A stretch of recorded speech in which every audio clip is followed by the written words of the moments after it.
Hello everybody, welcome back to Calculus 1. This is the second part of the lecture where we discuss the idea of a derivative of a function. Let me remind you that last time we stepped on this slide right here where we talked about the formal definition of a derivative and what it means. Okay, that is the instantaneous rate of change of a function at the given value of x. And we also discussed these two formulas where we use the limit definitions to compute the derivatives. Okay, so what we're going to do in this lecture is the computational aspect, that is applying these formulas to several examples. Let's take a look at the very first example where we're working with our quadratic function, okay, and we would like to compute the derivative of this quadratic at 1. We're going to apply the second formula, that is the one where we have h going to 0, and we're looking at the quotient f of a plus h minus f of a over h. Okay, so let's carefully review this solution. All right, how do I set up my quotient? This might be something you have discussed in your pre-calculus class. That is just the setup of a quotient. Okay, that is something I personally do in my pre-calculus class in preparation for this particular topic. So what do we do here? We plug in 1 plus h everywhere we see x in the function, and that's just squared, and then minus 1 squared, and that's going to go in the numerator of our fraction. Okay, now we carefully distribute this square, so this would be 1 plus 2h plus h squared. Okay, you can recall the formula or just carefully FOIL it. And then 1 square, of course, that's just 1. Okay, now we're going to combine like terms if there are any. 1 minus 1, that's 0. So we have this following expression, 2h plus h squared over h. Now, if we plug in 0 for h, we're going to see that we're going to get 0 over 0, which is an indeterminate form. We know how to deal with this type of limit. And one of the methods that we discussed was factoring. In this case, we have h as a common factor. We factor that out in the numerator and it reduces, okay, the fraction. So now we have 2 plus h in the numerator and just 1 in the denominator. Okay, so now we can evaluate this expression for h equals to 0. So once we do that, we just get 2. And that is precisely the value that we guessed in our previous lecture. Okay, that is the slope of the tangent line at x is equal to 1. Okay, it also represents the instantaneous rate of change of our quadratic function at the point x equals to 1.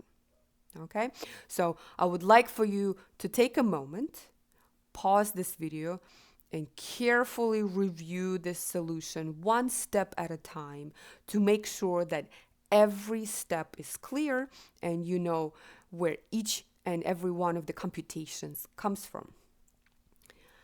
Okay, now let's take a look at an example where we might get a mistake. So let's say Anna wanted to compute the derivative of our cubic function, okay, 2x cubed, and she wants to compute this derivative for x is equal to 2.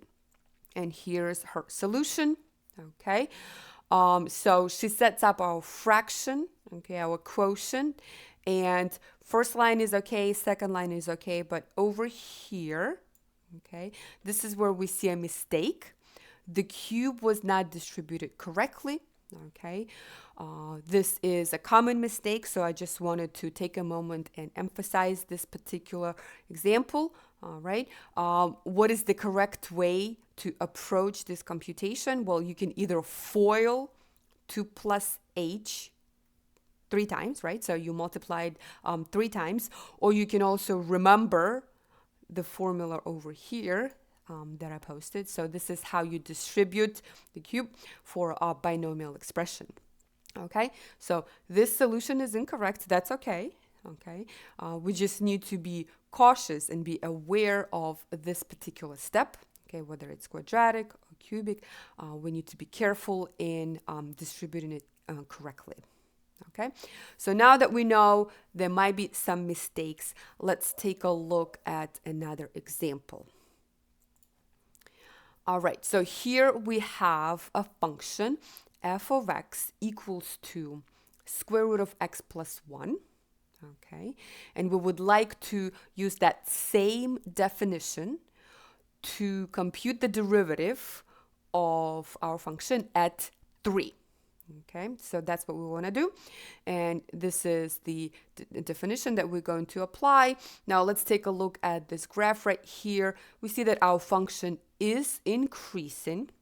Okay, and the slopes here of all these different secant lines, they're all positive. And we can see that the slope of our tangent line, the instantaneous rate of change, should also be positive.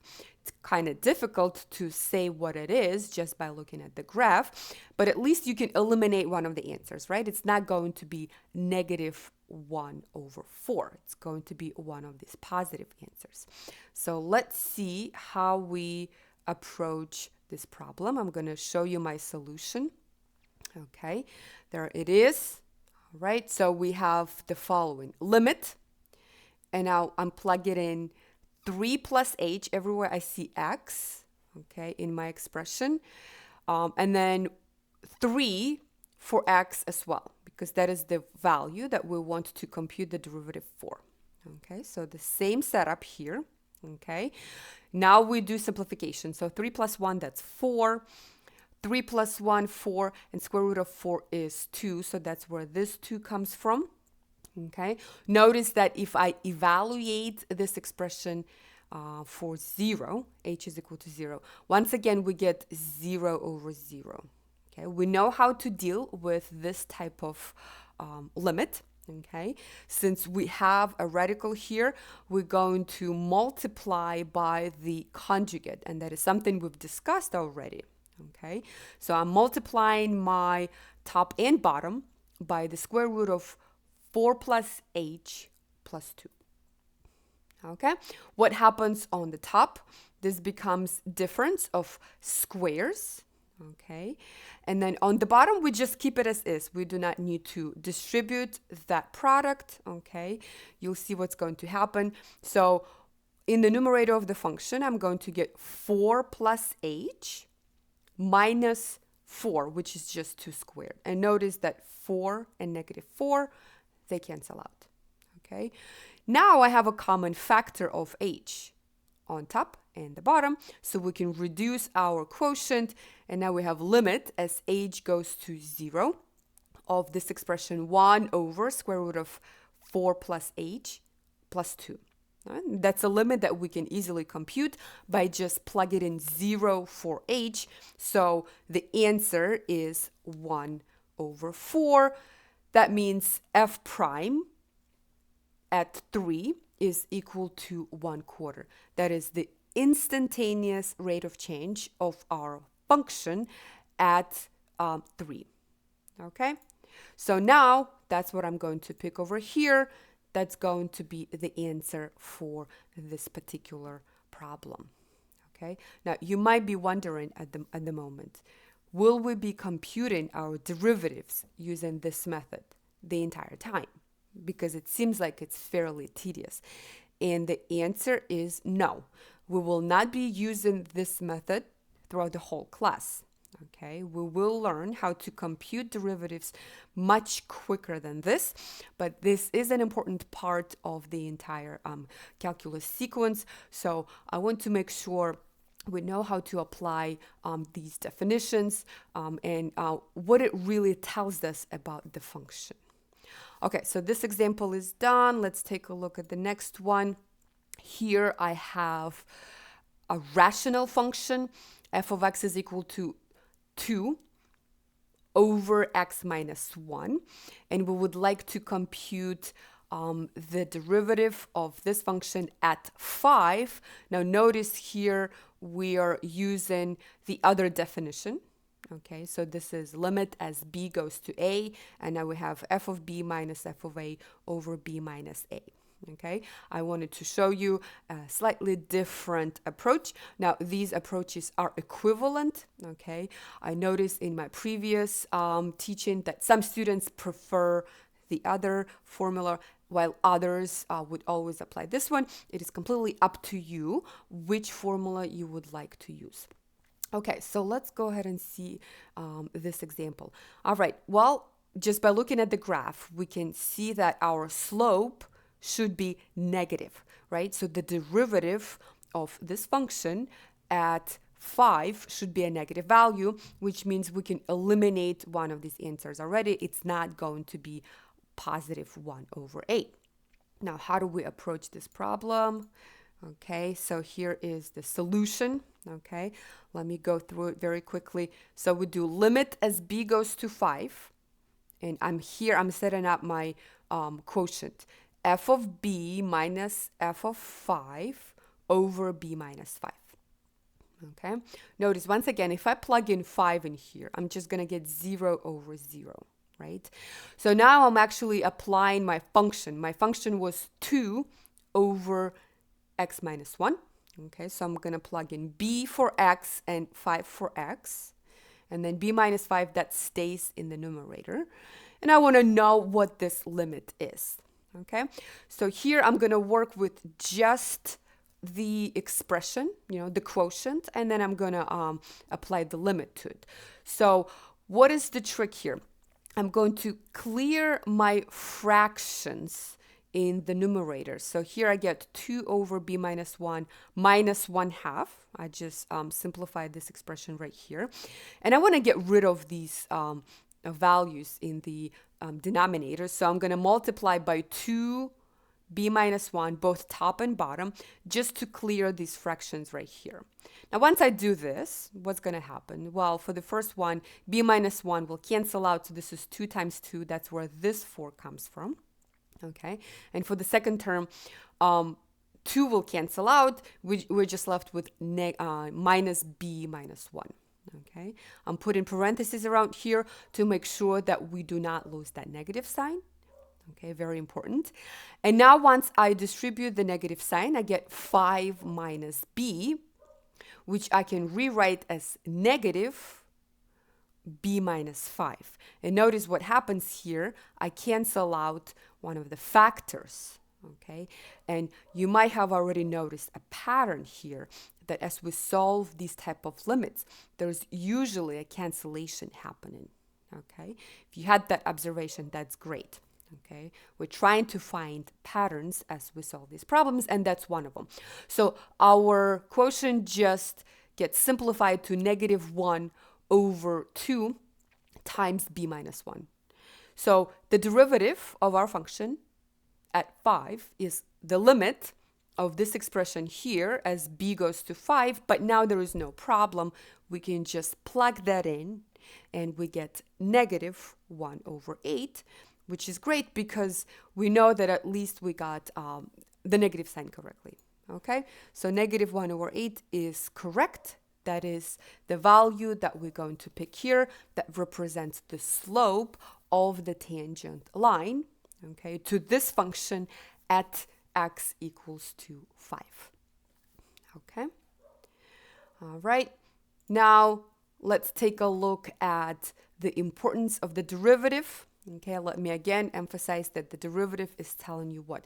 It's telling you the instantaneous rate of change of the function that you're working with at the given value of x. Okay, let's take a look at what happens to the lines here, the tangent lines as we change its behavior. So on this side right here of this polynomial function, the polynomial is increasing and looks like the slopes are positive. Okay, so green line corresponds to positive derivative, increasing function, right? What if we change it to this portion right here? Notice what happens here. the function is decreasing, and all of our tangent slopes, okay, or slopes of the tangent lines, all of our tangents will have negative slopes. Notice what happens to the line. It is red, okay? Now, what if I make my line like this? Okay, this is a horizontal line. Horizontal line has a slope of 0, okay? And notice what happens here. The color changes, but also this is where our function changes its behavior from increasing to decreasing. Okay, so this local maximum, that's where we have change of behavior. Well, do we have another point of this nature? Yes. Let's go ahead and put our tangent line right here. Okay, so we have a horizontal line. Slope is 0. This is where our function changes its behavior from decreasing to increasing. So there is definitely a connection between the derivative, the function, and how this function is behaving. All right, and that is something we will discuss in a lot more details in our next chapter. Okay, so I would like to stop this lecture right here, and I would like for you to let me know if you have any questions so far about the derivative. Okay, you can send me a message directly to my email. You can post a message on a discussion board. Okay, you could also stop by at my office or during my Zoom office hours. This is a very important idea. Take the time to think this through, work out all of the examples, and if you are left with this uneasy feeling that, oh, this is a little bit challenging because it is difficult to apply these limit definitions, that is completely normal. Okay, I want to give you a little bit of good news by saying that we will not be computing derivatives using this method all the time. We will only do it maybe for a week or so, and then the rest of the class we will be applying rules of differentiation, which will make your computations much, much quicker and much more intuitive.